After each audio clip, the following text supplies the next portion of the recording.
Oh no! Government just crashed HDB upgraders' hope, or will this cooling measure make some ECs even hotter? Because if you are HDB owner looking to upgrade, HDB owner planning to buy EC, first-timer waiting for EC launch, or sandwich income household wondering whether EC still worth it or not, this video is for you.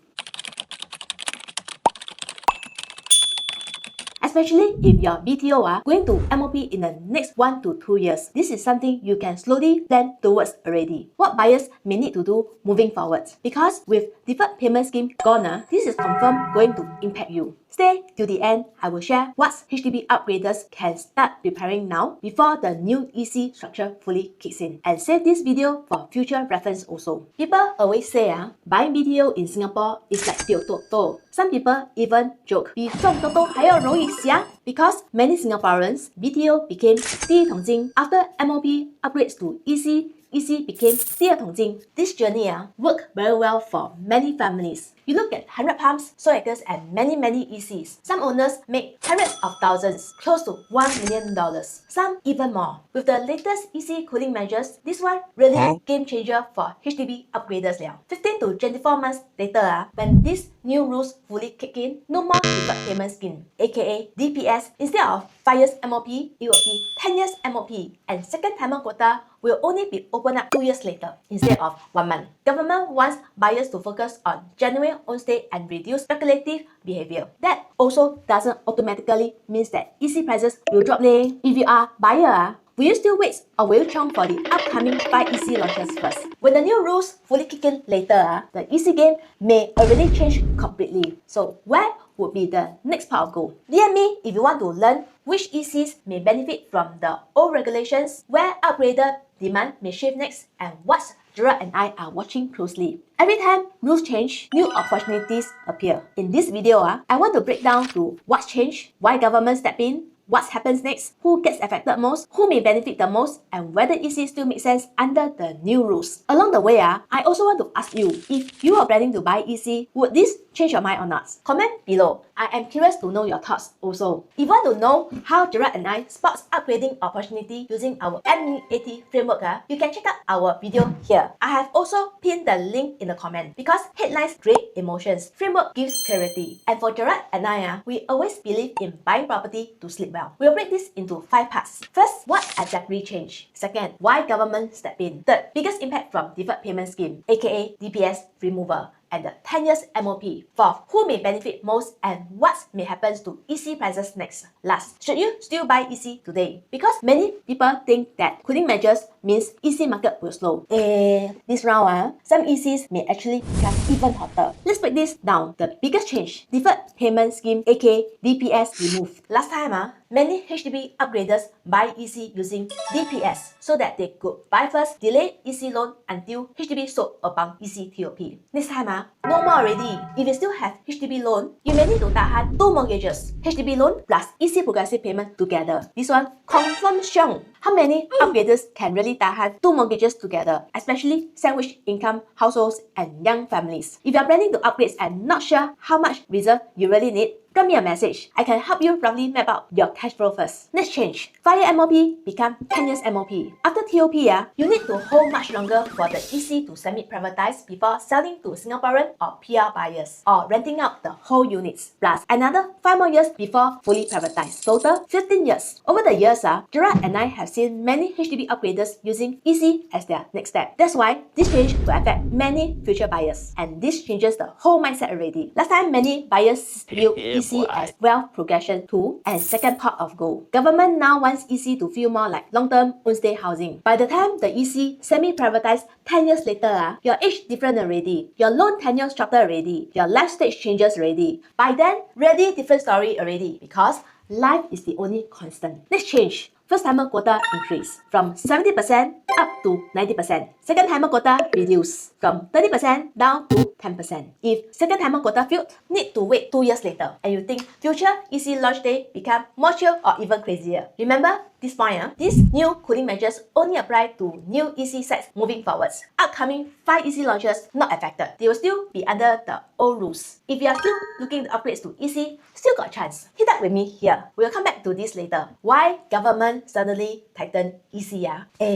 Look at 100 pumps, you know already. One after another. $900,000 profits, $1 million profits, $1.2 million profits. Last time, some of these owners bought around $800 per square foot and now selling close to $2,000 per square foot. And that's more than double.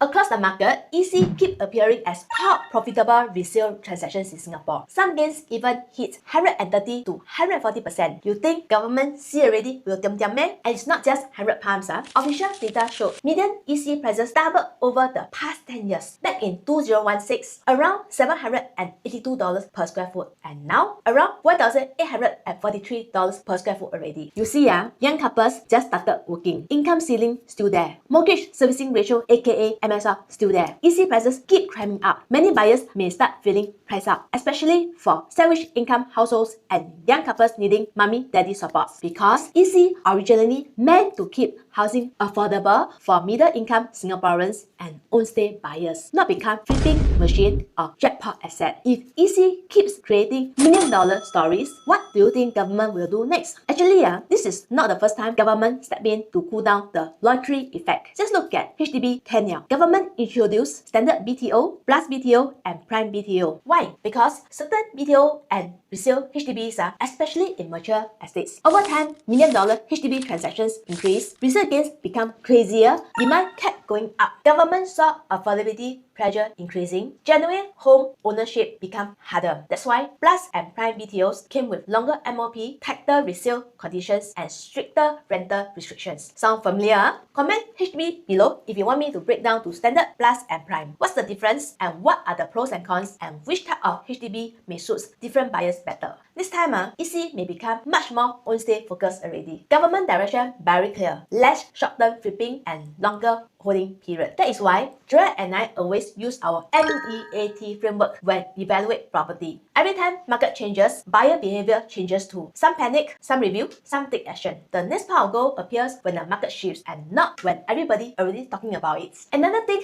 many people overlook, EC near good schools usually attract a lot of family buyers. You look at 100 Palms near Rosyth, Copper Grand near ACS Primary, especially Singapore Kiasu parents. Good schools, lower entry pricing compared to nearby condos plus future privatization. That combo really can drive up the demand. Here's the interesting parts. You enter at subsidized pricing first. Few years later, buyers may start comparing the EC against nearby private condo already. That pricing gap can narrow quite a lot over time. That's why not every EC behave the same way. Some ECs naturally attract stronger family demand, stronger upgrader demand, stronger resale supports later on. Personally, I think biggest impact is not fear, it's cash flow. Because many HDB upgraders rely heavily on DPS. Under DPS, many buyers could keep staying in their HDB, no need to rush and sell their HDB to finance the EC loan, and also be able to spread out their cash flow more comfortably. This gave many families more flexibility, less stress, and more time to plan finances, especially for families with kids. That's why DPS became very popular among HDB upgraders. You hear some agents say, buy EC better, can hold HDB and EC together without paying ABSD. Wow, sounds damn shock, right? Walao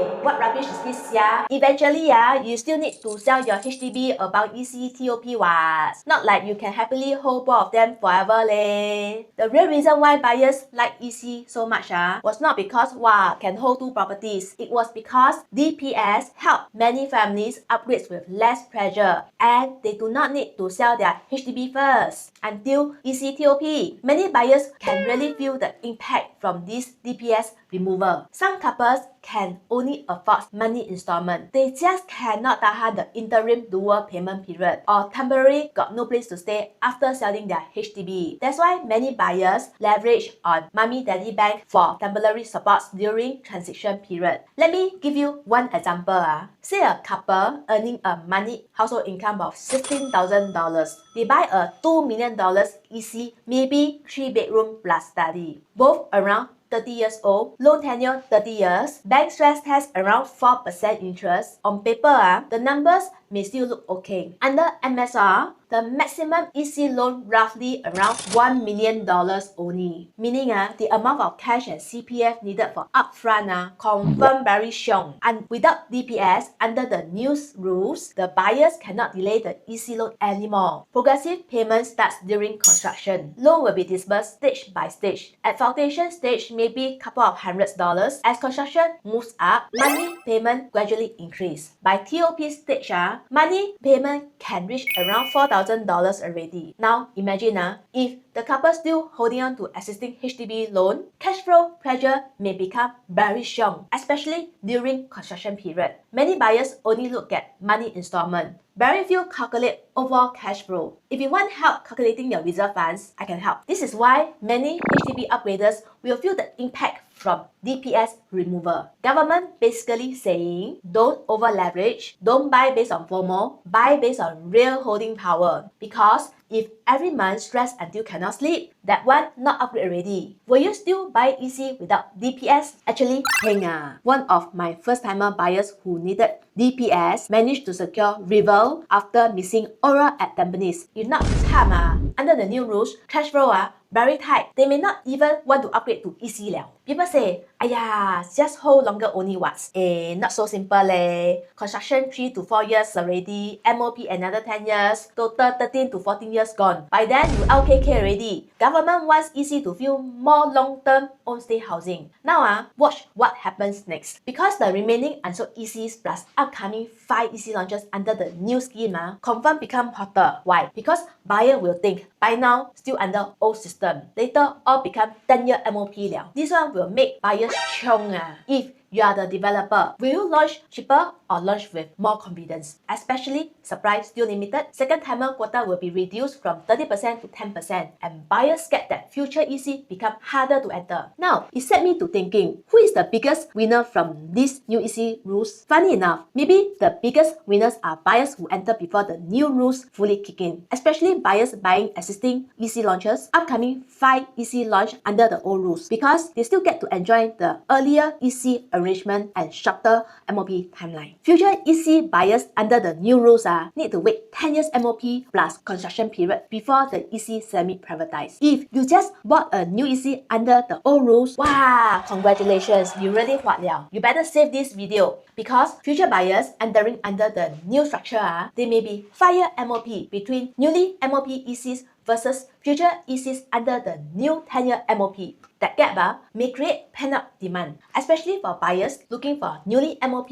ECs, looking for ready move-in or rental opportunities. This is why every cooling man losers got winners, got hidden opportunities. Not every EC will perform the same. Some developments may benefit from old EC scheme, timing, limited supply, and stronger upgrader demand. This is where master plan matters, entry price matters, amenities matters, transactions matters, because future EC buyers cannot buy just based on FOMO. Wow, later cannot buy how? Need to ask, who will still be buying next time? Which developments will still have demand later? Developers may start designing ECs differently already because second timer quota reduced heavily. Traditionally, many bigger 4-bedroom EC buyers are actually HDB upgraders and second timers. Future developers may reduce big units, focus more on compact layouts, and design more towards first timer affordability. Especially upcoming Canberra and Sembawang EC land puzzles. The land may award anytime soon, not too far from each other. If both launches enter the market around similar timing, developers need to think differently already. They'll need to think about the buyer pool, affordability, product mix, and launch strategy. So you think future ECs will become smaller plus more expensive or not? Coming back to whether you should still consider buying EC, my answer is depending on your holding power. Because despite of all these changes, EC still got its strong advantages. One big reason why many Singaporeans still look at EC is because EC usually price about 20% to 30% cheaper compared to new condos. Example, the recent launch, River EC is about 30% lower than Pioneer. That pricing gap, very hard to ignore, especially for middle income households, HDB upgraders, and buyers trying to enter into the private property market. Sometimes that gap determines whether you can enter private property or you cannot enter at all. And don't forget, EC targets a very niche buyer pool. And too high income also not eligible. There is a ceiling cap. Some eligible first-timer buyers will still eligible for EC grants. Lease starts from TOP, not from land purchase dates. Compared to private condo, the lease runway is still very fresh and longer, plus the future privatization upside. Despite all the cooling measures, many buyers still see EC as one of the few realistic upgrade options today, especially for younger buyers planning for long-term own stay and family planning. Yes, the game became harder. Buyers next time need stronger holding power. It doesn't mean that EC no longer worth buying. Some buyers may eventually need to fully pay down their HDB loan or build stronger reserve funds first. If not, the interim dual payment period may become very short. 钱难赚啊. One wrong property move can affect people for many years. That's why I shared real stories, real upgrading experience, so that you don't need to 走冤枉路. Many buyers they buy because they scared miss out. They buy because everybody is rushing. And they buy because they hear people say buy easy sure what. And they buy because they scared this time cannot enter anymore. That's FOMO already. At the end of the day, property is not buying blindly, it's not chasing after the jackpot, it's also not following the crowd. For Jiat and I, we always believe in buying property to sleep well. Because every cooling measure, every market shift, every rule change, new opportunities will appear. What is the next pot of gold now? Can you spot it early enough before everybody else rush in? If you are deciding between EC versus condo, planning your next upgrades, wondering whether to rush for the upcoming EC launches, not so sure if your cash flow can tahan, drop me a message. We sit down, drink coffee, go through your situation together. Remember to like, subscribe, and hit the bell button. See you in my next video. Bye bye!